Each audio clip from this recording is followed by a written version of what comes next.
So just to briefly introduce ourselves, so my name's Annie Bryan. I'm a trainee clinical psychologist working in the psychology in schools team in Suffolk. And with me is Hope Westgate, who is not Beth Mosley, which it says on her Yeah, it's very confusing. on her Zoom panel, but Beth also works in our team. So we're all here representing the psychology in schools team. So if we move on to the aims of today. So today, what we're going to aim to do is to provide you all with a core understanding of what low mood is, why it might occur in young people and what keeps it going. And then we'll think about how we can support young people with low mood in the classroom. We'll particularly focus on behavioural activation and also thinking about relationship building. We'll finish the presentation talking about safety planning, and we'll also signpost you to some further resources around safety planning as well. As Hope said, we will be using a function called Slido, which will make this workshop a bit more interactive.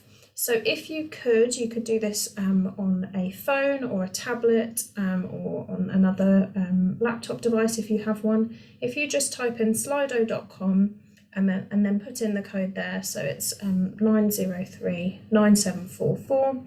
Then we'll have a few kind of slides with questions throughout the workshop, and that will enable you to participate and send in your comments and take part in polls and things. As Hope said, you can use the chat, but we can't guarantee that we'll be able to answer kind of questions or comment on the chat just because of the time limit today. Okay. So to start off with then, we'll start with a Slido. You can scan that QR code as well to log in. So we'd just like to know what type of schools people are working in. So whether that's secondary, primary, or any other type of school. And I don't know if people are joining individually or whether we've got groups of people joining on one screen. So just to get a sense of who's here. So mostly other schools, okay.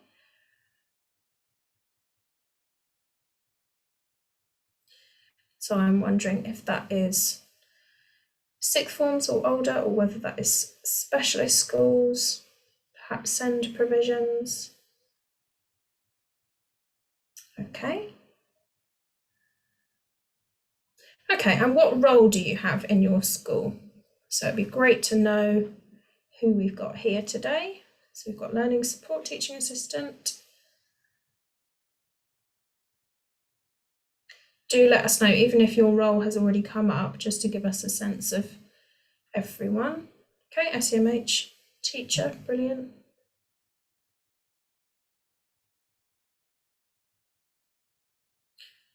Teaching assistant, teacher in sixth form, great. Support worker, lovely. SEMH teacher. Okay, so some more specialist provision schools it looks like. That's brilliant, really helpful to know.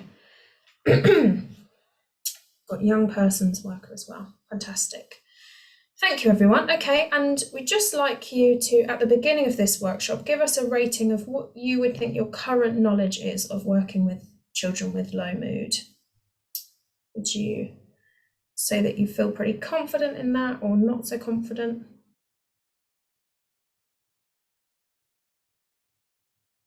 Even if people are feeling really confident, hopefully this workshop will be interesting for you and maybe have a few new ideas or signposting. Okay, so most people feeling at least okay with working with children with low mood. Okay, that's helpful. Brilliant, thank you. So just to start off thinking about symptoms of low mood or depression. So low mood can present in lots of different ways. It can present in terms of emotions, so people feeling depressed, feeling down, feeling sad, perhaps feeling sort of self-conscious or low self-esteem. We also see kind of physical symptoms of low mood as well, so perhaps feeling slow or feeling fidgety, feeling very tired, not having energy. You also see particular sort of negative thinking patterns as well with low mood. So people might feel really negative about themselves, and they might feel kind of worried or hopeless about their future, perhaps think that other people may not like them.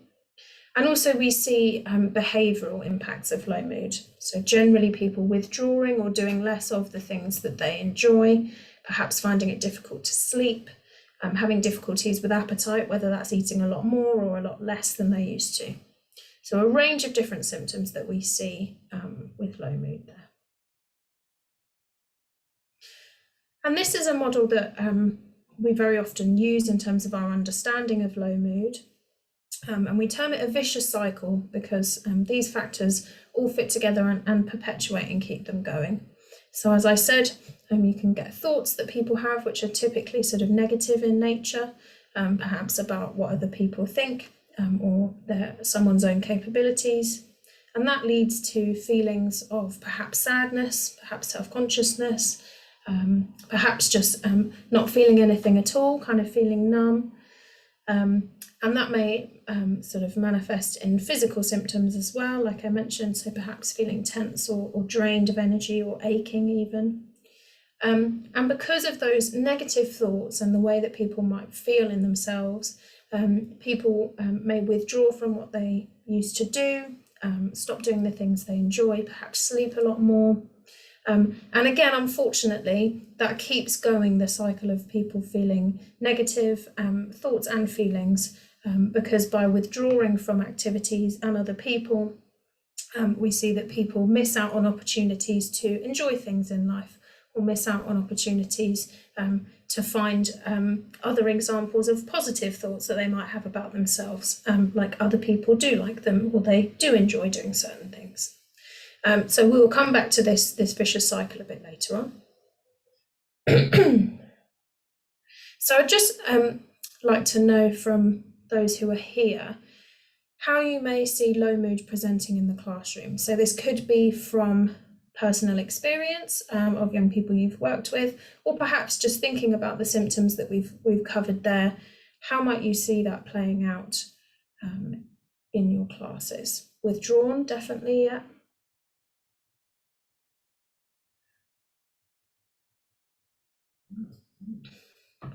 Lack of motivation is a big one, definitely.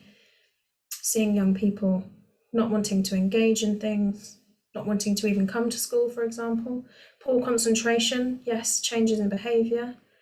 Emotional, yeah, so perhaps highs and lows of emotion. Lethargic, yes, definitely.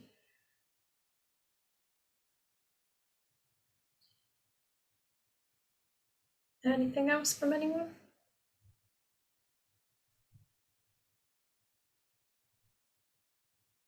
Okay, thank you for those. So here we've just got a list of potential symptoms that you may see playing out in the classroom, many of which you guys have already mentioned, so thank you very much. Anger and irritability are also really common presentations of low mood.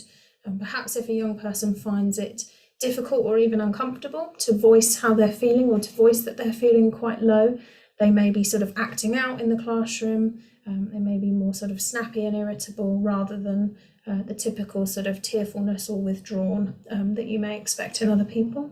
Disengaging from schoolwork, I know some people said that. Reduced concentration.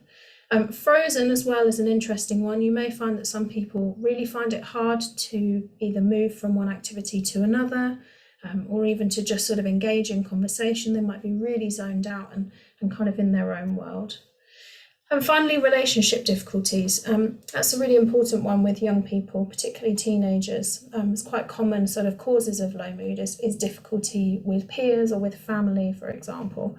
And so you might see that playing out in the classroom, that there are difficulties with a young person and their friends or people that they used to get on with.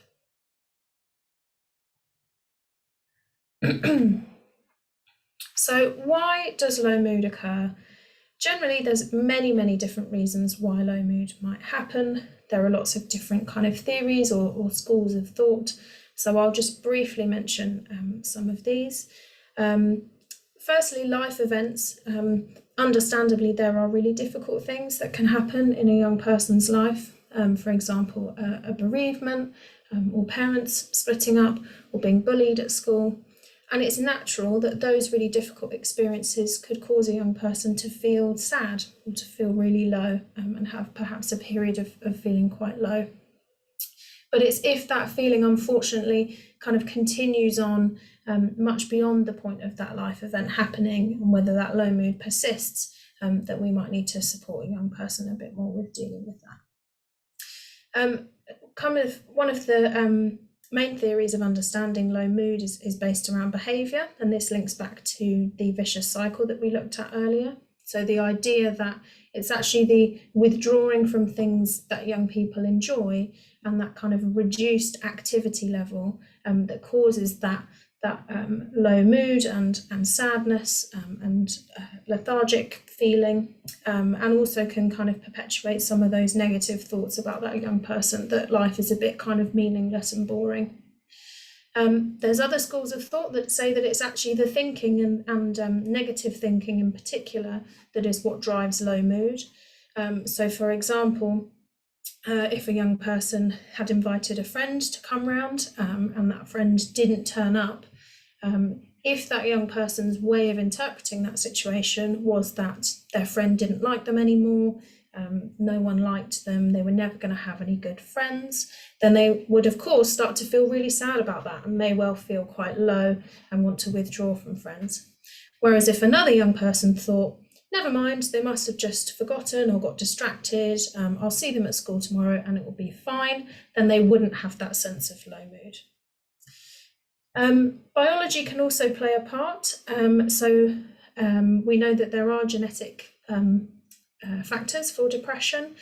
So if there is someone in your immediate family who has had depression, you do have an increased risk of developing depression yourself, but it's not a predictive thing. So if a young person has a parent, for example, with depression, that doesn't mean that they definitely will develop depression, it just means that they might have an increased risk. And it's important also to think about what makes adolescents more vulnerable to low mood.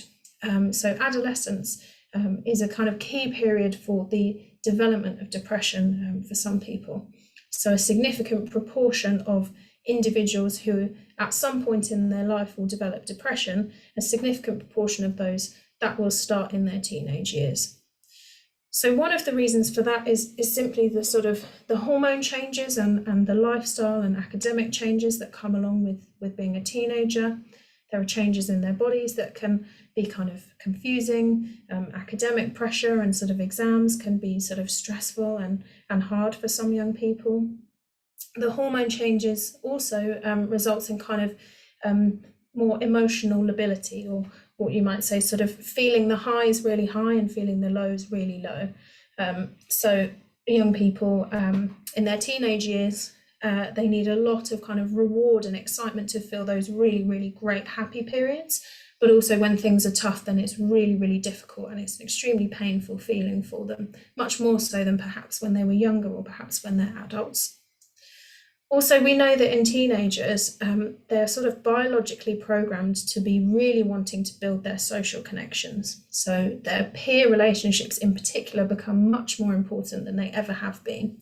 And so that means that on one hand, they're driven to make lots of new friends, become more independent and autonomous, which is fantastic for them, and that's what they need. But equally, if there's a threat to that, or perhaps a relationship breakup, or bullying, then that's extremely painful, and can have a really significant impact on a teenager's sort of day-to-day life. Thank you. So what are we looking for in terms of red flags for low mood? So a lot of the kind of symptoms and behaviours that we've talked through may well be common in the classrooms that you're in. For example, you may see changes such as a young person becoming more withdrawn. They might be losing interest in things. They might be sleeping more or less than they used to, changes in their appetite. As I said, significant relationship difficulties is really important to be looking out for, whether you're starting to notice that a young person is getting into, arguments with friends, or they're starting to be much more on their own than they used to be. But what's important about all of these kind of behaviours and things to look out for is that if they occur in isolation, or perhaps for not very long, then it may not be something to worry about. It might be that it's a bad day or a bad week for them. But what you're looking for there is the words in red. So firstly is impact. So if you're noticing that a young person is displaying some of these changes in behaviour, and it's really impacting on whether they're able to engage in their lessons or whether they're able to have a good time at school, then that's something to be really aware of. Duration is also important. So how long has this been going on for? As I said, if it's a few days, it might just be, a bad week. If it's been a couple of months that you've been noticing this significant change, then it might be time to have a talk with that young person or their family and see if there's some more support you can give them. And also hopelessness is really important. There's some really strong research evidence that says that hopelessness is a significant predictor of suicidal thinking. So if you're hearing a young person talking about feeling really hopeless about their future or their lives, then that's something to really take note of and perhaps have a longer conversation with them. Okay, so now I'm just going to spend a little bit of time thinking about an intervention approach that we use for supporting young people who are experiencing low mood. And that approach is called behavioural activation. And it's based on that vicious cycle idea of depression, that when people feel really low in themselves, emotionally and physically, they stop doing the things that matter to them. So they withdraw from hobbies or people that they used to really enjoy. And that means that they get less out of life. So they get less enjoyment, they get less social interaction, they get less of a sense of sort of achievement. And that's what keeps them stuck in that cycle of feeling low. And behavioural activation is basically a sort of activity-based approach and behaviour-based approach to improving mood in young people. So it's got a really strong evidence base, both in adults and in young people, in being an effective intervention for mood. And it's based on a really simple idea that by supporting a young person to do more of what matters to them, we're hoping to move them into the positive cycle of activity on the right. So they start to feel that boost in their mood, they start to get a sense of achievement, they start to get a sense of motivation back, and they start to get more out of their life, which in turn means they're more motivated and engaged in doing more of what matters, and it keeps that positive cycle going. So we'll just have a look at a couple of slides of how we would do behavioural activation work. We won't spend long on this, there's lots of resources online. But firstly, if this was something you were interested in thinking about with a young person, we would always start with an activity diary. So basically getting a sense of where the young person is right now. How are they spending their time and what are they doing? So you can find plenty of activity diaries online. We've got a link in there to one which is quite simple to use. But basically you just want your young person to make a diary of each day, what are they doing, whether it's kind of activities in school or outside of school and at weekends. Then what you want to do with the young person is to rate each of those activities for sense of achievement. So do they get a sense of kind of satisfaction or skill out of doing that? Do they get a sense of enjoyment? So how fun is it? How pleasurable is it? And have they got a sense of closeness to others? So is it an activity where they can build relationships or just spend time with other people and enjoy that? And the reason that those three things are important is, as I mentioned, these are the aspects that people start missing out on when they withdraw from things that they like. So we know that each of these three aspects, when you bring more of these things into someone's life, it increases their mood. There's really good research evidence for those. So it's not just activities that young people enjoy, but it's also activities that give them a sense of being good at something or being better at something as time goes on, and being a sense of connected to other people. So once you've rated the activities for those aspects during the week, you might find that there's not many activities that they do that give them those experiences. So what you want to do is rate their daily mood. So out of 10, where 0 would be the worst they've ever felt and 10 would be the best they could ever feel mood-wise, rate each of the days in their diary to see how that looks. And what you might find is that on days where they don't do very much, they feel quite low. And that can be a helpful kind of observation to make with the young person. And behavioural activation is simply just supporting that young person to increase their level of activity, schedule a few things into their diary that can give them a sense of achievement or closeness to others or enjoyment. And as time goes on, doing those activities, rating how they feel on the days where they do more and seeing whether or not that has an impact on their mood, which we would hope would increase their mood the more activity that they do.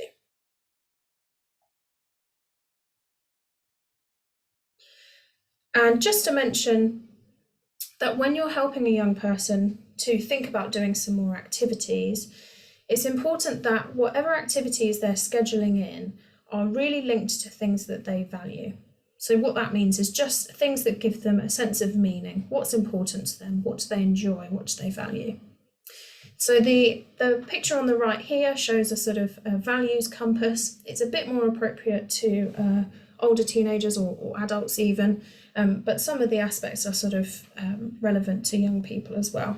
So for example, if you have a young person who is struggling with low mood, but they really value physical well-being or being physically active, perhaps you could help them to get back into doing some of the sports that they used to enjoy, or trying a new sport, for example, because that's something that they really value and means something to them. Whereas perhaps for another young person, they might enjoy adventure or learning new things. And so you could support them to go to new places, try hobbies they've never tried before, learn about new cultures, for example. And so it's finding activities that really fit with that young person and what is meaningful and makes sense to them. The reason being that if you have a young person who, for example, really doesn't value physical education or physical well-being, and you ask them to do some more exercise during the week, they may not do it or they may not enjoy it. And actually it might perpetuate that low mood or perhaps some of the negative thinking around, I don't enjoy things or there's no point doing anything. So activities need to be really linked to what's going to be meaningful for that person.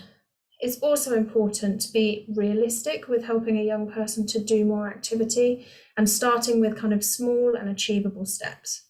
So for example, if you have a young person who outside of school is only spending time in bed and video gaming, they're unlikely to be able to suddenly do a different sport or hobby every single day of the week. But what they might be able to do is, for example, if they are really interested in food, they might be able to start perhaps cooking a new meal once a week with a parent at home that they then bring in pictures and show you the next day. So it's starting small and building up, because what you're trying to do is to slowly build up that kind of mood boosting factor of adding in more activities during the week. So I'll now hand over to Hope, who's going to think a little bit more about how we support young people in the classroom. Thanks, Annie. So now we're just going to think a little bit about some of the things that Annie has just gone through and how to apply them in a school setting, because we've briefly gone through what behavioural activation is and some of the principles, but of course you're all in quite kind of a specialist place with young people. So how do you apply it? And that will essentially depend on the role that you have in school. And actually from the survey we did at the start, it seems like there are a few people that do have more of a pastoral kind of role in their school or more opportunity for a bit of one-to-one time. So if you are one of those people that has a bit more time to spend one-to-one with students, there's lots of different ways you can use this stuff. So as Annie talked through, actually to begin with, just understanding what's going on in a young person's life, what activity they're already doing. So building up that understanding and helping them make the link between their activity and their mood, as well as helping them explore what kind of activities they can be doing, achievement, enjoyment, and how it links into what's meaningful to them. And depending on the age group, there can be different ways to do that. So for some young people, they may be able to tell you straight away what's important to them in their lives. But for others, it's not so easy. And we must remember that young people are still working it out themselves. So it may be supporting them to do that by kind of using pictures or getting them to show you their phone and what kind of things they're kind of interested in and taking pictures of themselves, or other kind of creative ways to actually help them identify what kind of things are important.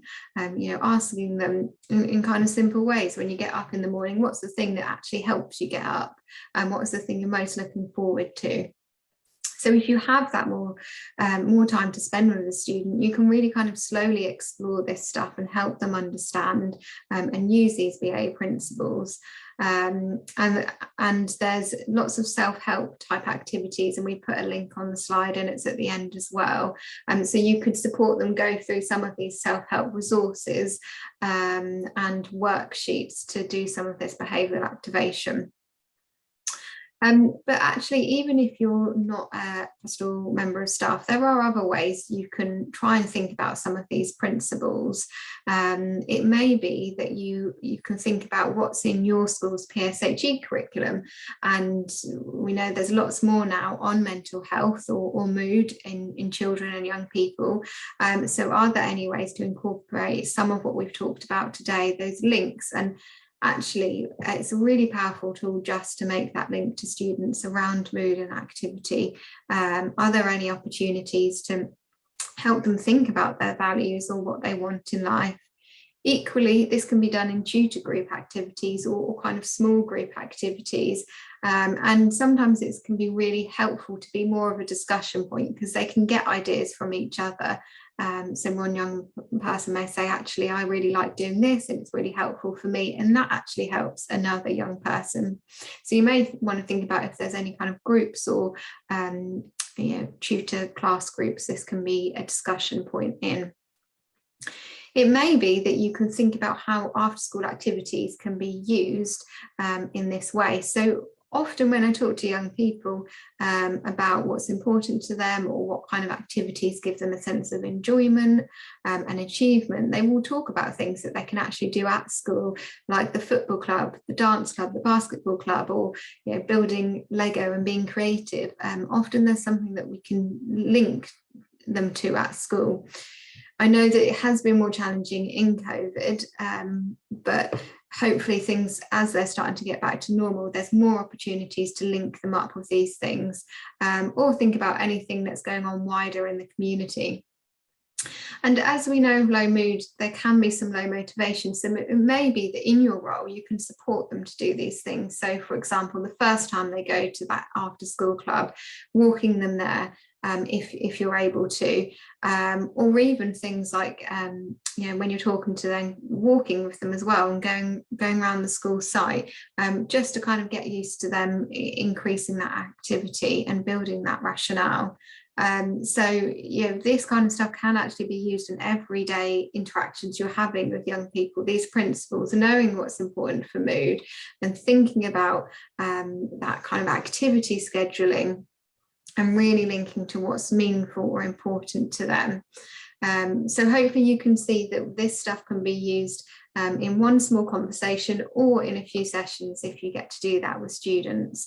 And we think actually being able to do some of that in school is a real opportunity to start using some of these principles. So I just wanted to turn it to yourselves now, and just if anyone could put here what they think behavioural activation, so what we've just talked through, may look like in your school or in your role. And it may be that you're already actually doing things in line with this, or it may be that based on what we've just said, you've got some ideas of how you could apply it to your school or your role. So any ideas welcome here, or any comments about how it could be used would be really helpful. Lego therapy.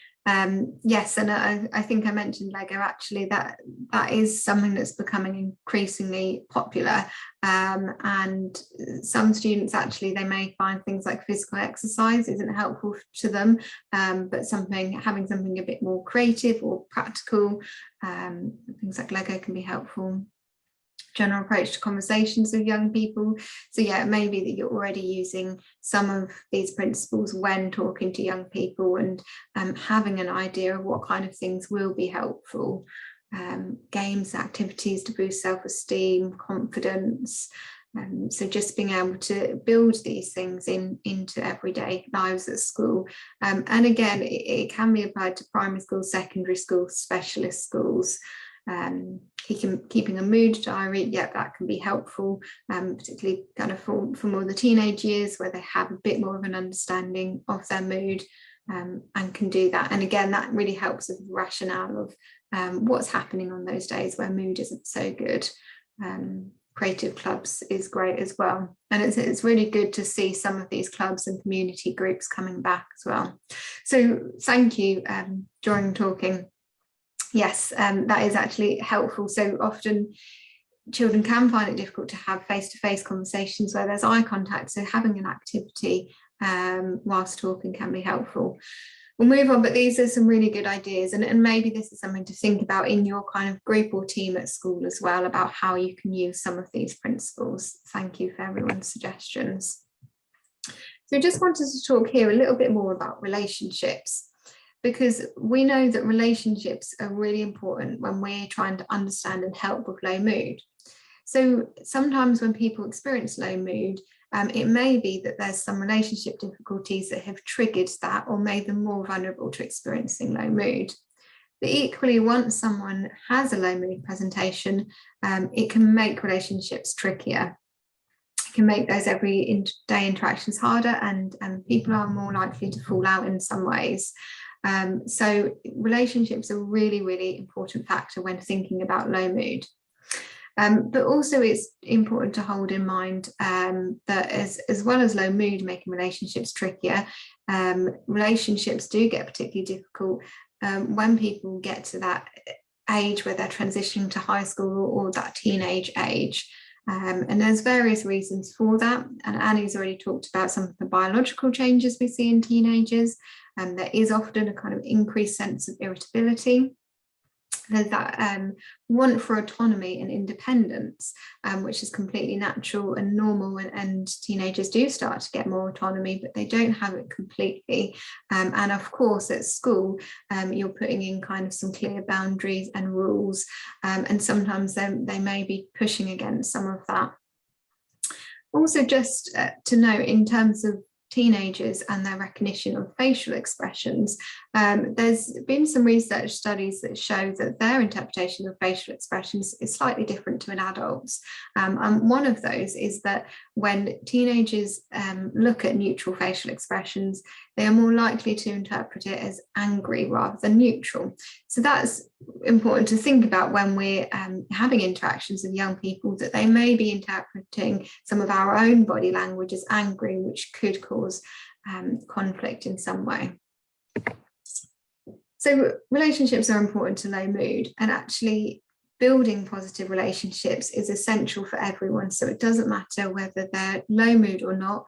We know that if young people are able to establish stable, safe, consistent, positive relationship, then that's going to be really important for their future outlook and well-being.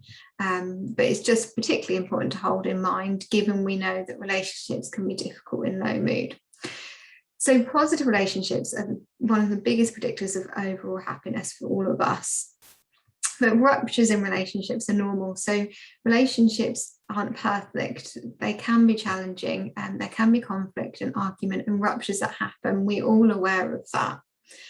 So we can expect that this is going to happen with young people. And when we talk about relationships, those children may have several different types of relationships. So it may be with their peer group, it may be with their parents, and it will be with staff as well. So ruptures in those relationships are really normal, but repair is what is really important. So being able to build back that relationships and understand what wasn't going so well, and make some repairs to it. And actually, if young people are able to experience those ruptures and then be able to repair to it, that gives them some really good skills in their social relationships as they grow up. So being able to have that repair is really, really helpful. So thinking about what this may look like in school and in your setting. So specifically thinking a bit more about actually the staff-student relationship. And a term that's been coined by Kim Golding, which we often talk about, is something called connection before correction. And what this essentially means is in supporting those positive relationships, the first thing to do, which is really important, is just help to connect to that young person. So that's just helping them feel heard, helping them feel seen, listening to what they're saying, perhaps summarizing it, being able to express that empathy. So really just having a human connection and putting that in before the next step, which may be correction. So in a school context, that may be kind of reaffirming the rules or the consequences, or there may be some kind of problem solving or actions you need to go towards. But if we make sure that connection is established first, that correction is a lot easier. And it's really helpful for that relationship building. Now, often staff do say that relationship building can be challenging for certain pupils within a school, particularly those pupils that maybe are getting into trouble a lot more, and you're having to lay down rules or consequences a lot more. That can be difficult for relationships. And one thing that can support a little bit with that is just thinking about when those consequences are put in place, making sure they're really clearly linked to behaviour. So we don't want young people to feel like they themselves are bad or they themselves are wrong, but actually it's this behaviour which was unkind, or it doesn't fit with our way of working at school. So really clearly linking it's the behaviour that you're addressing, and not kind of having negative labels to the young person themselves. Something else that is something that you can do is when there is a rupture in a relationship between yourself and a student, and there will be some, even if you're doing all of this stuff, being able to go back to them, when they're in a bit of a calmer space, maybe that day later on or the next day, but being able to go back and being able to try and repair that. So it may be talking through a little bit about what happened, and being able to see a bit more eye to eye. So you're modelling that actually ruptures can happen, but repairs can happen as well. And if they see that you can do that with them, then they can also take that on to their other relationships as well. It's kind of not just leaving open when a rupture has happened, but going back to that and trying to kind of repair that relationship as much as you can. And then there's just a few things at the bottom of this slide which are generally really important for relationship building, and are actually things that I'm sure you're already doing all the time. It's just to reiterate that those things that you're doing, like showing interest in a child, so asking them about themselves, what do they like, being curious, so helping them explore some of that, holding them in mind. So if they've told you that they're really excited to go to a car show at the weekend, the next week, asking them how that car show was, and showing empathy. So being able to recognize some of their emotions, or help them understand what kind of emotions they may be feeling, or wondering if you're feeling sad right now, and being able to have some of those conversations. All of those three things are really, really powerful for relationships, and to be able to consistently hold those positive relationships. So as I said, I'm sure this is lots of things you're already aware of, but it is really, really helpful. And if you're seeing pupils kind of every day or every week, your relationship with them can be really supportive to that overall well-being. So this is just to think about what kind of things have you observed happening in the school setting which really do help support young people's mood. So we're not thinking about things that other services may do, but what kind of things are already happening in your school which you think are helpful for supporting young person's mood. It may be something that you're doing with young people, it may be something that you're seeing other staff doing, it may be something that the school is doing, anything at all that you think the school may be doing that's helpful to a young person's mood. So I've got listening carefully to what they say. There's so much power in just being able to listen and carefully as well. So not just nod and go along, actually really paying attention to what they're saying, giving them time, which we know is really hard at school. Often there's loads of different demands, so I know that time is really difficult, but if you can find time or work out, you know, if you can't do it that moment, is there some time later in the day you can talk to them? Yeah, it can be things like setting up a routine, so people are providing breakfast, and actually that can work really well sometimes if those children are given a bit of a routine, and you know, having breakfast together or sharing it can feel quite kind of nurturing and supportive, and quite helpful for building relationships. Peer support, someone's put about planning peer support.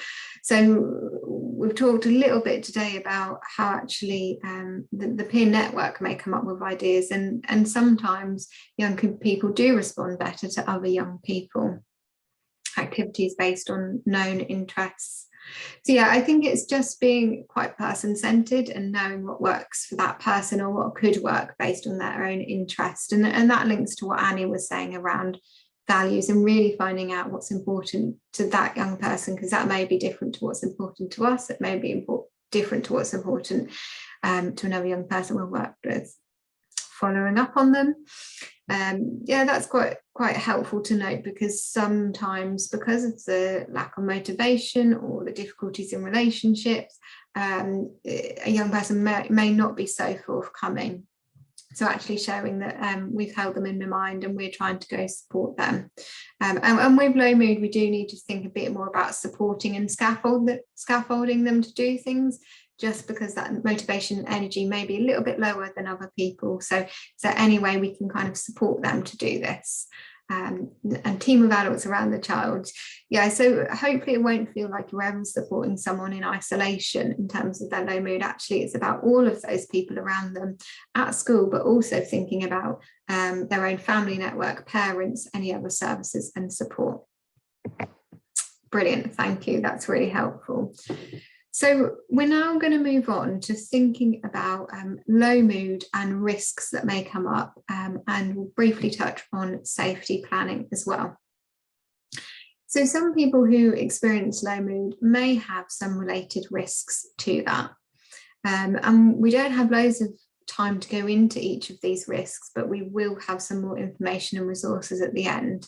But one thing that isn't particularly uncommon with young people who experience low mood is self-harm. So actions that kind of are intended to harm themselves. And that could be a variety of things. So that may be things like cutting themselves. It may be things like hitting themselves or bruising themselves. So hurting themselves in some way. Sometimes there's also thoughts of suicide that they may have, and they may have this with self-harm or without self-harm. And in terms of those suicidal thoughts, there is kind of quite a broad spectrum when we talk about suicidal thoughts. So when we say thoughts of suicide, that can mean different things to different people. Sometimes people have more general thoughts around death, or what we'd say more passive thoughts around suicide. Or sometimes I think about not wanting to be here, or I want to be asleep forever, or this is really tough. And there may be people at the other end of the spectrum who've got more active thoughts of suicide, so kind of actively thinking about killing themselves or harming themselves significantly, which would cause death. May even be starting to plan that in their head. So that there is kind of a wide spectrum of thoughts of suicide, and it is helpful to get a sense of what people mean if they kind of say they're having suicide thinking. What do they really mean by that? And for us to kind of understand that a little bit more. And there's also another risk, which is also important to consider in terms of self-neglect. So sometimes people with low mood, their energy and motivation is so low, they stop doing basic things which are really important for their health and well-being. So this could be things like not eating much or not drinking much, not getting up and basically doing those really important self-care activities. So these three things are really useful just to be aware of when there is someone that's presenting as low, particularly if they're talking about feeling hopeless, and their functioning is quite low as well. And often these things can be understood in the context of their low mood. And now I'm aware that when risks comes up, it can be really difficult for staff to deal with as well. So just kind of take a moment, even now or a point after this, just to kind of think about how you'd react if this came up for you, if it hasn't already, because it may touch on our own life experiences, but also it's just can be really emotional to hear someone say that you're supporting. And quite naturally, it can create anxiety in staff as well. So just kind of checking on your own reactions and emotions to it, and what kind of support you think you would need if this came up. So kind of maybe support in terms of directions and what to take, but also more that emotional support as well. And just acknowledging your own kind of awareness and limitations of this area is important. As I said, it can be quite an emotive topic. So these are kind of the things to start being aware of with low mood.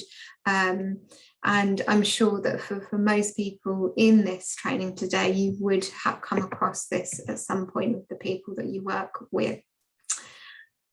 So there's a few things to think about in terms of managing risk, and it will depend on your role within the school and any potential training that you've had around this. But a few things to say to begin with is just to make sure you're fully up to date and aware of any of your school procedures. So we don't want to take away from anything that your school is already doing. So that is kind of the foremost thing to look at, kind of work out what your own school procedures and guidelines say about when these things come up. And if you're not completely sure of them, then maybe this is a good time just to kind of check in with the safeguarding or wellbeing lead about that. And they would usually be involved in any of these areas that come up involving risk. And there will likely also need to be some parent or carer involvement as well when thinking about managing risk. Again, school policy should help guide you with this and how that is done. And there may be consideration to whether that young person needs a referral to mental health services or emergency support. So if it's kind of an immediate risk situation, whether they need to go to A&E or speak to a crisis phone number. So these are things, as I said, that should already be outlined for your school, and you may just want to kind of check your school policies on some of this and check the kind of current services that are available. But what I'm going to talk a little bit more about is these two things at the bottom. So firstly, about how we can respond in those initial moments to risk and the importance of connection, but also a little bit about safety planning, what we mean by safety planning, and how schools can think about some elements of safety planning when risk comes up. So the first thing that's really important to know is just to be able to sit with and do that human connection with young people when risk comes up. And lots of people say that when risk comes up, they don't know the first thing to say or the best thing to say, or get worried that there's something really kind of specialist knowledge that they need to know. And actually there will be a time where you need to think a little bit about the next steps. What's the action plan? Who do I inform? The procedures. But in the immediate, it is really about having that human connection and being mindful that you could be the first person that this young person has been able to talk to about some of this. So in that very immediate instance, it's just going back to those qualities that you already have. So being able to sit with them, listen to what their concerns or what they're saying in a non-judgmental way as well. So we want these young people to feel like actually saying this out loud doesn't get me in trouble, doesn't make me judge, it feels okay. So just to give that feeling of being listened to, not judged, and someone that can sit with those emotions. So being able to actually say to them, that sounds really tough, or things like, I'm really sad to hear that.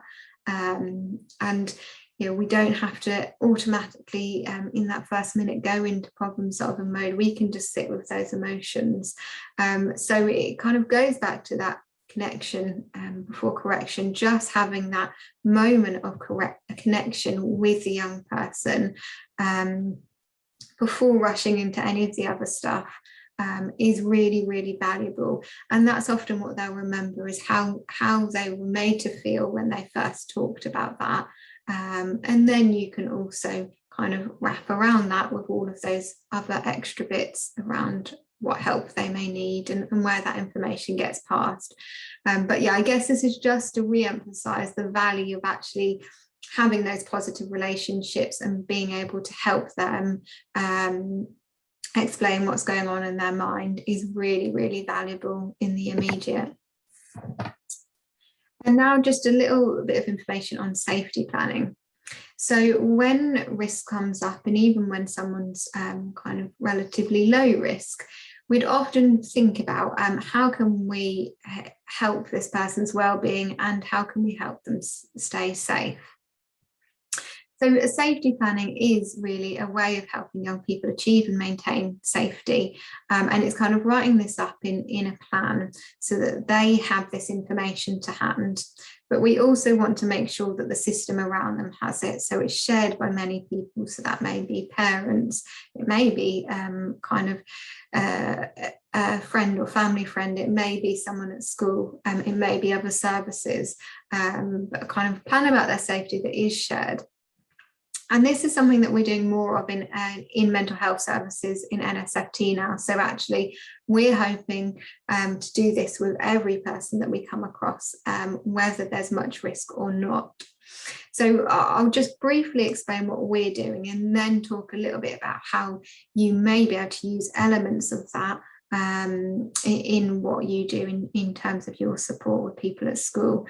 But essentially, a really kind of thorough safety plan will look at various different avenues and stages of wellbeing. So that first stage is just identifying what does life look like for that young person when things are actually going really well, or they feel that their mood is good. There's no risk there. What does that look like, and what can they keep doing to help them maintain that if they are already in that area? But also being able to acknowledge what are kind of the triggers for poor well-being. So what are some of the things that young people know will trigger them to not feel so good, feel really upset, or feel really low in mood, or make them feel like they want to hurt themselves? What are some of the triggers, and what can be done when they start to notice mood deteriorating or those triggers come along? So these are kind of strategies that can help them earlier on down the line when they start to noticing things are difficult. And actually helping build strategies in that earlier end is always kind of the most effective thing. So it may be that we will talk through with young people what they're already doing and help them build some strategies of some things they can do for their well-being. And then the last end of that is what things can young people or people around them do when they're in that more crisis stage. So that's when things are really, really difficult. And we have to be mindful that a crisis will look different for different people. But for when they're in what feels like a crisis for them, and that may include risk being increasing, what can they do immediately? And actually at this stage, often we need to kind of think of some more simpler things that they can do, because they may not be able to think through it a lot. So some immediate strategies, it may be reminding them of things that are important in their life, doing things that help them kind of distract themselves from certain urges or ground themselves in the present moment. And always in this stage would also think about getting support from other people. So who in their family can they talk to? What professionals can they talk to? What kind of phone numbers or text lines can they use? So in a thorough safety plan, we'll be thinking about all of those elements, putting it together in one plan. And really importantly, that plan is made with the young person. It's not something we write and tell them to do. It's something that's collaborative. It's not useful unless it's done with them and based on themselves. So that's kind of what we would do in mental health services. And actually, when we speak to schools, we know that you're already doing little bits of this. So this may help you think about if there's anything that you can do to complement what you're already doing. So, for example, thinking about those different levels, making sure that someone has some numbers or some trusted adults that they could speak to. And it's also important to know that when they do go to mental health services, we will be looking at this. So actually, if you're making a referral on, if you know any of this information, definitely put that in the referral or any of the additional information, because that's really helpful. And often school staff know children really, really well. So you often can already identify lots of these things that can be used by other support services. So yeah, there's some things here that you may already be doing or can complement what you're doing. But some of this, it's just helpful to know when you're signposting or referring on to other services, to put that information in any of those services. But as I said, it will really depend on what your role is in school in terms of how much input you have to safety planning. So if you are a teacher and aren't able to have more of these in-depth conversations, your role in safety planning may be that kind of simple first steps and making sure that they're any information you've got is being passed on, and making sure that they're kind of safety handed over to someone, maybe a safeguarding lead, who can explore it a little bit more. Or it may be that you are a pastoral member of staff and you can help think about more of these things, like what are their triggers to not feeling well, and what kind of things they can implement to help them. What kind of services are out there, and sharing that with parents as well. So things like going to A&E in a crisis or calling the first response service. So again, depending on your role, there may be different elements of the safety planning you're able to do. But something that some schools have said that they are already using is available online. So it's called the Pay Us Stay Safe Plan. So I just thought we'd bring this up just because some people have said they found this helpful if they are a bit more involved in safety planning with a young person. And the link is on here, but I think what is quite good about this plan is it's fairly easy for most young people, particularly more teenage age, to answer these questions, and it covers some of what we've talked about. So what makes me feel good, what makes me feel bad, how can I keep myself safe, so what kind of actions can I take that will help keep myself safe. That may include what kind of different things can I be doing if I have the urge to harm myself, or what can I make sure I have in my bedroom to help keep me safe. But also really making sure that they have written down some trusted adults they can tell if they're not feeling safe, as well as some numbers or services.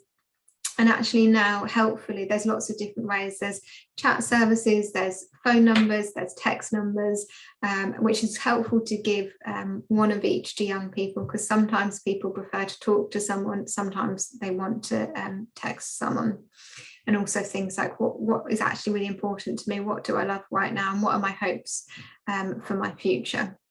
So that's just an example of a type of safety plan that you can access online for free, which some members of staff at certain schools have felt comfortable enough to use and been able to use it helpfully. Also, I just wanted to signpost you to this management toolkit. The link is here. So this is something that's been developed in Suffolk, and it's specifically for education settings.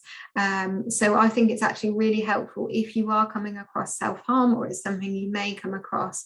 It explains self-harm in many more details. It talks about what is self-harm, some of the things to look out for, also some kind of top tips in managing self-harm.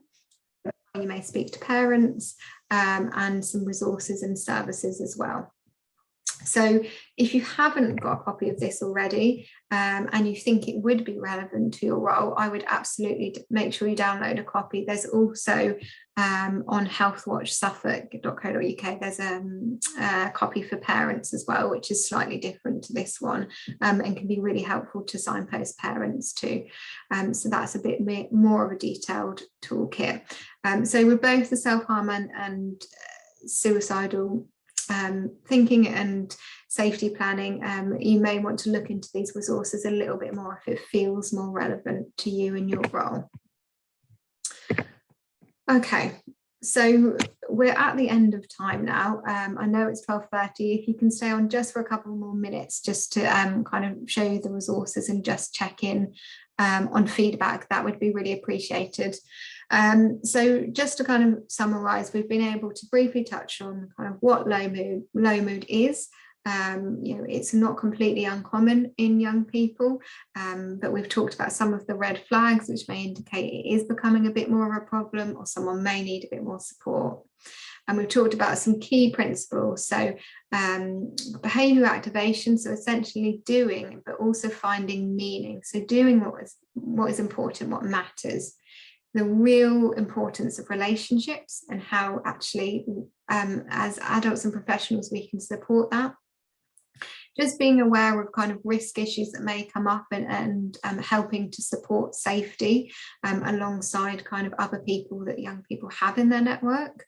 And also we briefly touched on this, but I just want to emphasize it at the end. It's just about looking after yourself when these topics are coming up, because we know they're really difficult, they're really emotional, and you yourselves may need someone to talk to and debrief about some of these issues. So we're just going to get people to rate knowledge. We asked this at the start, just rate it again of your knowledge of working with low mood. It may be the same, it may have changed. That's absolutely fine. So if you can quickly rate this, and then I'll flick to the last few slides for feedback, and also the resource page. Just to say as well, if you don't automatically get sent this presentation, then we can make sure that it is sent to you if you email the admin inbox. So that's admin.pest@nsft.nhs.uk, just because I know some of the links are easier to click in on the presentation, so we can do that. Great, thank you. Any things that you'll take away from today's presentation? So it may be that there's things that you will take to your teams at school or do more of in your own individual work, and sometimes the things people take away is actually what we're doing is really helpful and we need to continue doing this. So that's fine if that's the case, but kind of any notes here of things that you can take away from today's presentation?